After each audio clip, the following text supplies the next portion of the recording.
क्या राष्ट्रीय स्वयंसेवक संघ, जिसको लेकर मोदी जी बड़ा नाज करते हैं, क्या अब अमेरिका से दबाव बढ़ने पर उस पर भी बैन लगा देंगे? क्या डोनाल्ड ट्रंप अब अगली डील में पीएम मोदी पर आरएसएस पर प्रतिबंध लगाने का दबाव बनाएंगे? दरअसल ये सवाल हम इसलिए पूछ रहे हैं क्योंकि अमेरिका से एक रिपोर्ट निकलकर सामने आई है जिसमें भारत में धार्मिक स्वतंत्रता को लेकर चिंता जताई गई है। यहां तक कि इसमें आरएसएस पर प्रतिबंध लगाने की बात तक कही गई है। यही नहीं, रिपोर्ट में अल्पसंख्यकों की स्थिति और सरकार की नीतियों पर भी सवाल उठाए गए हैं। तो ये रिपोर्ट किसने छापी है और क्या वाकई में अब ट्रंप पर इसको लागू करने का दबाव पड़ने वाला है? और अगर ऐसा हुआ तो क्या सच में भारत को संघ पर हमेशा हमेशा के लिए बैन लगाना पड़ेगा? और कांग्रेस का इस रिपोर्ट पर क्या कुछ कहना है, सब कुछ आपको बताएंगे अपनी इस स्पेशल रिपोर्ट में। नमस्कार, आप देखना शुरू कर चुके हैं 4 PM न्यूज नेटवर्क और मैं हूं आपके साथ आकांक्षा यादव। आज सत्ता की आंखों में आंख डालकर पत्रकारिता करना मुश्किल हो गया है। हम पर मुकदमों से लेकर चैनल को बंद करने का दबाव बनाया जा रहा है। मुश्किल दौर है, लेकिन हम हार नहीं मानेंगे। इसीलिए 4 PM को ज्यादा से ज्यादा ज्वाइन करें और स्वतंत्र पत्रकारिता को जिंदा रखने के लिए जितना हो सके हमारा आर्थिक सहयोग करें। उम्मीद है कि आपके सपोर्ट से ये जंग भी हम जीत जाएंगे। दोस्तों, जब से मोदी जी सत्ता पर काबिज हुए हैं, संघियों ने अल्पसंख्यकों का जीना दुश्वार कर दिया है। उन्हें हर रोज किसी न किसी तरह से प्रताड़ित किया जा रहा है।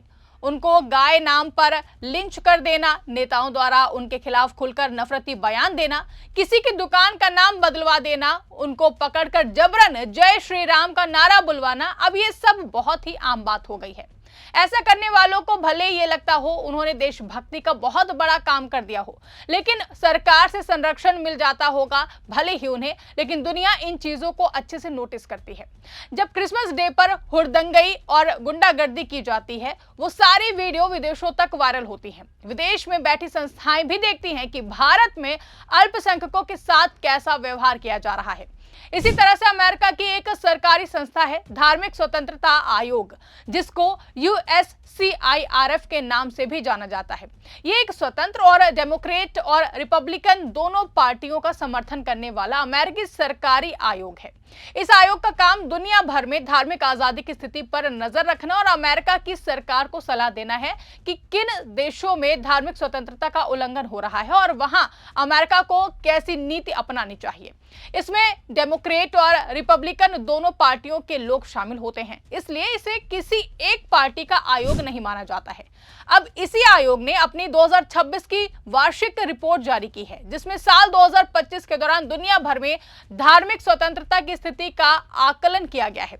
इस रिपोर्ट में भारत को लेकर बेहद ही गंभीर टिप्पणियां की गई हैं। सबसे बड़ा और चौंकाने वाला हिस्सा यह है कि आयोग ने अमेरिकी प्रशासन को यह सलाह दी है कि राष्ट्रीय स्वयंसेवक संघ यानी कि आरएसएस पर लक्षित प्रतिबंध लगाए जाएं।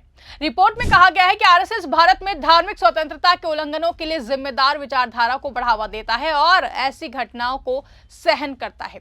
इसलिए अमेरिका को इस संगठन से जुड़े लोगों पर वीजा प्रतिबंध लगाने और उसकी संपत्तियों को जब्त करने जैसे कदमों पर विचार करना चाहिए। रिपोर्ट में यह भी कहा गया है कि आरएसएस भारतीय जनता पार्टी का वैचारिक और संगठनात्मक आधार है और देश में मौजूदा सरकार के साथ उसका गहरा संबंध है। इसलिए अगर धार्मिक अल्पसंख्यकों के खिलाफ घटनाएं बढ़ रही हैं तो उसमें इस विचारधारा की भूमिका को नजरअंदाज नहीं किया जा सकता है।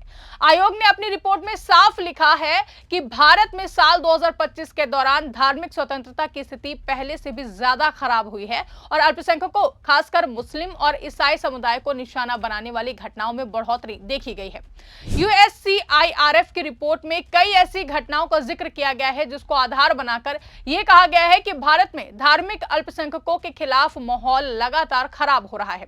रिपोर्ट के मुताबिक कई राज्यों में गौहत्या कानूनों के नाम पर मुस्लिम समुदाय को निशाना बनाया गया है और भीड़ द्वारा हिंसा की घटनाएं हुई हैं। रिपोर्ट में यह भी कहा गया है कि हिंदू राष्ट्रवादी भीड़ों ने कई जगह मुस्लिम और ईसाई समुदाय के लोगों पर हमले किए हैं और उन्हें डराने धमकाने की कोशिश की है, लेकिन कई मामलों में पुलिस की तरफ से सख्त कार्रवाई नहीं की गई है। रिपोर्ट में एंटी कन्वर्जन कानूनों का भी जिक्र किया गया है। आयोग के अनुसार भारत के कम से कम 12 राज्यों में धर्म परिवर्तन को लेकर कानून बनाए गए हैं और 2025 के दौरान इसमें और भी ज्यादा सख्ती की गई है। इन कानूनों में जेल की सजा बढ़ा दी गई है और धर्म परिवर्तन की परिभाषा को भी इतना व्यापक बना दिया गया है कि कई मामलों में इसे अल्पसंख्यक समुदाय के खिलाफ इस्तेमाल किया गया है। रिपोर्ट में कहा गया है कि इन कानूनों की वजह से खासकर ईसाई समुदाय के लोगों पर दबाव बढ़ा है। यूएससीआईआरएफ ने अपनी रिपोर्ट में कुछ खास घटनाओं का भी जिक्र किया है। रिपोर्ट में कहा गया है कि जून 2025 में ओडिशा में 20 ईसाई परिवारों पर हमला किया गया क्योंकि उन्होंने हिंदू धर्म अपनाने से इनकार कर दिया था। इसी तरह मार्च 2025 में महाराष्ट्र में औरंगजेब की कब्र हटाने की मांग को लेकर दंगे भड़क गए, जिनमें कई लोग घायल हुए हैं। आयोग के मुताबिक ये सभी जो घटनाएं हैं ये दिखाती हैं कि धार्मिक मुद्दों को लेकर समाज में तनाव बढ़ रहा है। रिपोर्ट में कश्मीर में हुए उस हमले का भी जिक्र है जिसमें पर्यटकों को निशाना बनाया गया था और 26 लोगों की मौत हो गई थी। आयोग ने कहा कि इस घटना के बाद देश के कई हिस्सों में मुस्लिम समुदाय के खिलाफ हमलों में तेजी देखी गई। इसके अलावा रिपोर्ट में रोहिंग्या शरणार्थियों के मामले का भी उल्लेख किया गया है। रिपोर्ट के मुताबिक मई 2025 में 40 रोहिंग्या शरणार्थियों को समुद्र में धकेल दिया गया था, जिसमें 15 ईसाई भी शामिल थे और वो तैरकर म्यांमार के किनारे तक पहुंचे। यूएससीआईआरएफ ने असम में हुई घटनाओं का भी जिक्र किया है। रिपोर्ट के अनुसार जुलाई 2025 में असम से सैकड़ों बंगाली मुसलमानों को बांग्लादेश भेज दिया गया, भले ही उसमें से कई लोग भारतीय नागरिक होने का दावा कर रहे थे। आयोग ने कहा कि ऐसी घटनाएं नागरिकता और धार्मिक पहचान के मुद्दे को और भी ज्यादा जटिल बना रही हैं। रिपोर्ट में यह भी कहा गया है कि कई राजनीतिक कार्यकर्ताओं और छात्रों को लंबे समय से बिना ट्रायल के जेल में रखा गया है। आयोग ने सीएए विरोधी प्रदर्शनकारियों उमर खालिद और शर्जील इमाम का नाम लेते हुए उन्होंने कहा है कि उन्हें करीब 5 साल से बिना मुकदमे के जेल में रखा गया है, जो कि न्याय और मानव अधिकारों के लिहाज से चिंता का विषय है। इसके अलावा रिपोर्ट में वक्फ बिल का भी जिक्र किया गया है, जिसके तहत वक्फ संपत्तियों के प्रबंधन में गैर मुसलमानों को शामिल करने का प्रावधान किया गया। रिपोर्ट के अनुसार इस कानून के खिलाफ पश्चिम बंगाल में विरोध प्रदर्शन हुए हैं और हिंसा की घटनाएं भी सामने आई हैं, जिनमें 3 लोगों की मौत हो गई है। हालांकि बाद में सुप्रीम कोर्ट ने इस कानून के कुछ प्रावधानों पर रोक भी लगा दी थी। उत्तराखंड में मदरसा बोर्ड को खत्म करने के फैसले का भी रिपोर्ट में उल्लेख किया गया है। आयोग के अनुसार इस फैसले के बाद कई अल्पसंख्यक शिक्षा संस्थानों को राज्य के नियंत्रण में लाने की कोशिश की गई है, जिससे धार्मिक स्वतंत्रता और शिक्षा के अधिकार को लेकर सवाल उठे हैं। सबसे अहम बात यह है कि यूएससीआईआरएफ ने लगातार 7वीं बार भारत को कंट्री ऑफ पार्टिकुलर कंसर्न यानी कि सीपीसी घोषित करने की सिफारिश की है। सीपीसी उन देशों को कहा जाता है जहां धार्मिक स्वतंत्रता के गंभीर और लगातार उल्लंघन होते हैं। इस बार आयोग ने कुल 18 देशों को सीपीसी की सूची में शामिल करने की सिफारिश की है, जिसमें अफगानिस्तान, चीन, ईरान, पाकिस्तान और रूस जैसे देश भी शामिल हैं। यही वजह है कि इस रिपोर्ट ने भारत में राजनीतिक बहस को तेज कर दिया है, क्योंकि अगर अमेरिका इस सिफारिश को मान लेता है तो इसके कूटनीतिक और आर्थिक असर भी हो सकते हैं। हालांकि यह भी सच है कि यूएससीआईआरएफ की सिफारिशें सीधे तौर पर बाध्यकारी नहीं होती हैं, यानी अमेरिका की सरकार चाहे तो इन्हें मान सकती है और चाहे तो नजरअंदाज भी कर सकती है। यानी कि ट्रंप के मूड पर डिपेंड करता है कि वो पीएम मोदी पर दबाव बनाना चाहते हैं या फिर नहीं। भारत सरकार ने अभी तक इस नई रिपोर्ट पर कोई भी आधिकारिक बयान जारी नहीं किया है, लेकिन पिछले साल जब ऐसी ही रिपोर्ट आई थी तब विदेश मंत्रालय ने इसे सिरे से खारिज कर दिया था। उस समय सरकार ने कहा था कि यूएससीआईआरएफ की रिपोर्टें पक्षपाती और राजनीतिक मकसद से प्रेरित होती हैं और इसमें भारत की वास्तविक स्थिति को सही तरीके से नहीं दिखाया जाता है। मतलब कि अगर कोई संस्था भारत सरकार की कमी गिनाए तो बुरी और मोदी जी को विश्व गुरु बताए तो बहुत ही बढ़िया होती है। वहीं दूसरी तरफ विपक्षी दलों का कहना है कि इस तरह की अंतर्राष्ट्रीय रिपोर्टें ये दिखाती हैं कि दुनिया भारत में अल्पसंख्यकों की स्थिति को लेकर क्या सोच रही है। कांग्रेस ने इस रिपोर्ट को शेयर करते हुए एक्स पर लिखा है कि जो संगठन संविधान का विरोध करता है और देश को मनुस्मृति के अनुसार चलाने की वकालत करता है, वो इस देश की एकता और भाईचारे के लिए जहर के समान है। अब देखिए कि पिछले दिनों जिस तरीके से देखा गया कि अमेरिका बार बार भारत पर दबाव बनाने की कोशिश कर रहा है, लेकिन हमारे महामानव हैं कि कभी खुलकर ट्रंप को जवाब ही नहीं देते हैं।